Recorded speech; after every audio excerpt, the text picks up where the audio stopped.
ভিডিওটা কেউ ধাক্কা দিবেন না, দয়া করে ভিডিওটা দেখে যান সম্পূর্ণ। চাকরি হয় না, রাত্রে চাকরি হয়। বোনটার কথা একটু এখানে শুনে নিয়ে যান। ভাইয়া আমার ওখানে গিয়ে চলে আসছে। হোটেলে জি আচ্ছা ভাই, ভিডিওটা বসে ভাইটারে চলুন জানাই, এমন অবস্থা, ভাইটাকে আল্লাহ বাঁচায় রাখুন। পুলিশ ওদিকে পুলিশ, আমি সব হারিয়ে ফেলছি। এত কষ্টের ভিডিও দেখতাম না কোনোদিন, আজকে দেখলাম।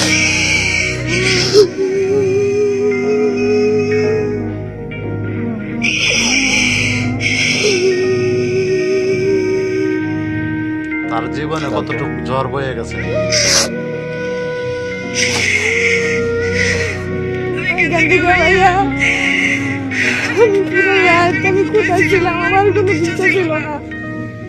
কেউ ভিডিওটা দেখা দেবেন একের না, পরে একের পরে তার কাহিনী দেখতে আপনাদের।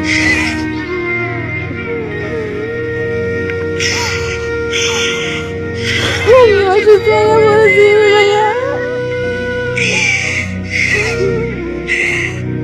তারপর ওকে মনে কোনো ম্যানেজার বা কোনো কেউ ফোন দিয়ে বলছে যে নেওয়া অসুস্থ হয়ে গেছে, ও কিছু ওষুধ নিয়ে গেছে আমার জন্য, ওষুধ খাওয়াইয়া নাস্তা খাওয়াইয়া এরকম ব্যাপার ওষুধ খাওয়াইয়া আমার রেখে চলে আসে।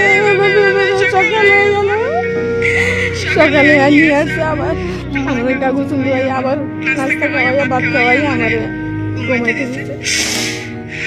আমি সারা রাত্রি পেরেছেন, আমি দিনে কোথায় ঘুমাইছি কই ঘুমাইছি আমি কিছু বলতে পারবো না। আমি ঘুম থেকে ওঠার পরে আমি তো জানি না যে চাকরি এটা নাকি কোনো প্রফেশনাল চাকরি এটা। আমি যখন ভাইয়া গাছতে বললাম আমি কি আমার জীবন কি এটা চাকরি, এটা কি কোনো চাকরি হতে পারে? ও বলে এটাই চাকরি, তোমার প্রতিনিয়ত রাত্রে আমাকে এই অবস্থা হয়। হোটেলে দিয়ে আসতো।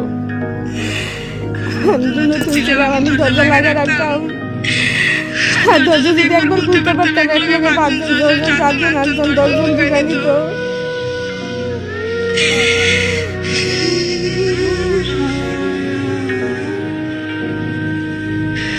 আমি এখান থেকে পলানোর জন্য কতবার বাইরে গেছি, আমি রাস্তা পাই না, বুঝি আর কোথায় যাবো।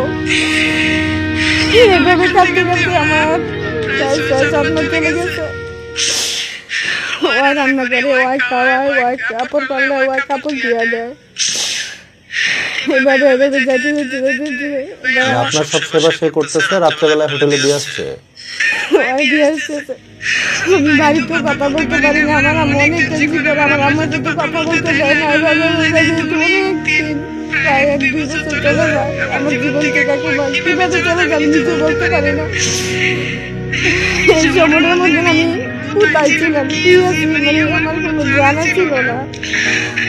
তারপর একদিন পালানোর সুযোগ পাইছি, পালাই গেছি। তারপর মহাখালী চলে যাই, এও পিছন দিয়ে গিয়ে কীভাবে যেন আমাকে মহাখালী থেকে উদ্ধার করে নিয়ে আসে।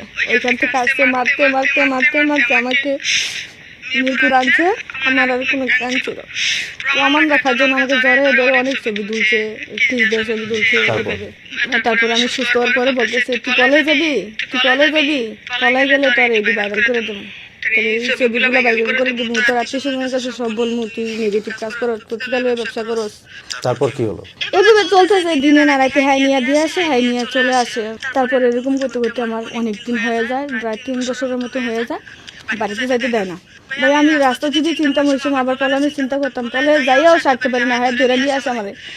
যতবার বাইরে এসে ততবার আমার ধরে নিয়ে না মারে, এমন মারা মারে রুমের ভিতরে, আমি 2 দিন উঠতে পারি না, 3 দিন উঠতে পারি না। আমার আবার কি সাথে সাথে আবার ব্যথার ট্যাবলেট খাওয়াই আমার সুস্থ করে ফেলে। আমার রুমের মধ্যে সর্বক্ষণ আমার রুমের মধ্যে রাখতো। আর হ্যাঁ তো কোনো কাজই করতো না, মূলত কাজ হয়েছে হ্যাঁ আমার দিয়া হোটেলে দিয়া হ্যাঁ নিচে বসে থাকতো, আর আমার কাজ শেষ হলে হ্যাঁ নিয়ে আসতে গিয়া এইভাবে ভেবে মেয়ে আরেকটা আনছে। এই আমার সামনে আরো 2-3টা মেয়ে আসতেছে নিচতেছে, মেয়ের আবার ফলে কিভাবে চলে আসে। মানে সে তার কাজ ছিল বিভিন্ন মেয়েকে পটায় তার বাসায় নিয়ে আসতো, যে এই কাজ করতে লাগাতো। এরপরে যখন পালায় যায় তখন বাসা চেঞ্জ করে রুম চেঞ্জ করে ফেলে। আমি যখন বুঝতে শিখি তখন আমি বলি না, আমার এটা আমার কাজ না, এটা আমার চাকরি না। আমি যদি সময় পাইতাম ভাইয়া আমি নামাজ পড়তাম, আমার কাছে বলতাম আল্লাহ আমার এখান থেকে উদ্ধার করো। তারপর এরকম করতে করতে আমার বনানি যখন আমি খারাপ কাজ করতাম তখন আমার সাথে রাত কাটানোর জন্য একটা পুরুষ আসে, ওর নাম রুহুল। ও বলতেছে তুমি একটা ভালো মেয়ে, তোমার দেখতে দেখা যা ভালো, তোমার বাসার কথা বোঝা যায় না, তুমি নিজের ইচ্ছাকৃতভাবে এই কাজটা করতেছো। আমি ওই লোকটার সামনে আমি কান্দা দিছি, বলতেছি আমি আমার জীবনে অনেক দিন আমার পার করে দিয়েছি, আমাকে এই জগৎটা আমার আর ভালো লাগতেছে না। কান্না করার পরে ও বলতেছে তুমি কি ভালো হইবা? আমি তো আমার যদি কেউ ভালো করে আমি ভালো হয়ে যাবো, আমি 5 ওয়াক্ত নামাজ পড়ার মতো অনেক শখ। ও আমার কান্না দেখে ও আমার কাজ করা নাই, মানে আপনার সাথে সে আর খারাপ কাজ করে নাই। করা নাই। স্টপে বলে তুমি আর পাল্টে দাও, দিয়ে অন্য মেয়ে আনো, ওই কান্নাকাটি করে আমার সম্ভব না ওরে ব্যবহার করা। ও আমারে কিছু মাসখানিক পর আমার ফোন দিয়ে বলে তুমি কমুকে না? হ্যাঁ আমি শুনি, আপনার নাম্বার পাইছেন কই? আপনি কে? কই যে আমাকে ওইখানে দেখছিলা, তার নাম রুহুল।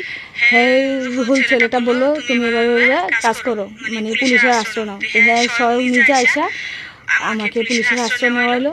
তারপরে পুলিশের আশ্রয় নেওয়া হয়, স্বয়ং নিজের কাছে থাকা আমাকে উদ্ধার করলো এখান থেকে।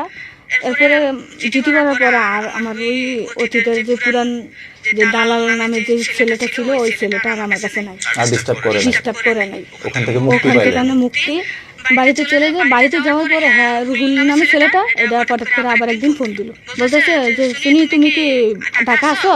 আমি কই না ভাই আমি তো বাড়িতে চলে আসছি, এভাবে ওর সাথে তো ডিস্টার্ব হলো, আপনি তো দেখলেন আমি ঢাকা যাই না। বলে তুমি কি আমার বিয়ে করবা? আমি কই না আমি আপনারই বিয়ে করলে তো আবার আপনি আমার এই কাজে করাবেন। তাই না আমি এই কাজ করাবো না। আর না আমি আর কোনো ছেলেকে বিশ্বাস করি না, আমার জীবনে ছেলে বিশ্বাস করা মানে বোকামি হয়েছে। তো বলতেছে না সত্যি আমি আল্লাহর কসম আমার মাথা হাত দিয়ে বলি আমি তোমার সাথে এভাবে এই কাজ করবো না। হয় না করতে করতে 1 বছর মতো কাটা দিছি। পরে লাস্টে দিয়া আমার বান্ধবীদের সাথে কথা বলে হয় আমাকে বিয়ের প্রস্তাব দেয়। বান্ধবীরা বলে দেখো একটা বিয়ে করে সবাই কি আর খারাপ, একটা বিয়ে করে দেখো আমরা এটা রিস্ক। আমি তো বিয়ে কি বারবার করবো? বিয়ে কি বারবার করার জিনিস? আমি তো অ্যাক্সিডেন্ট হয়েছি, এই অ্যাক্সিডেন্ট মারফতে কত বিয়ে হয়েছে, আমার কোনো শেষ নাই। পরে বলছে আচ্ছা যদি আপনি বিয়ে করেন আপনি দেশের বাড়ি থেকে বিয়ে করে আনেন। পরে হ্যাঁ বাজারটা জানিয়ে হ্যাঁ বন্ধু বান্ধব নিয়ে আমাদের দেশের বাড়ি থেকে বিয়ে মানে আপনার গ্রামের বাড়িতে যে রুহুল আপনাকে বিয়ে করে। জি জি হ্যাঁ এটা কতদিন আগে? এখন থেকে আরো 10-12 বছর আগে। আরো 10 বছর আগে। এই 10 বছর আপনি রুহুলের সংসারে আছেন। জি জি রুহুলের সাথে পরিচয় হওয়ার পরে আমি আর খারাপ পথে যাই নাই। তারপর ওই বলতো আমার একটা বাচ্চা দরকার, আমি বিয়ে করছি তোমার বাচ্চা লেগে, এই বলতো। তা আমি আর খারাপ কাজে যাইনি। পরে আমার এখন সংসার হয়েছে, আল্লাহ দিলে আমার 2টা বাচ্চা।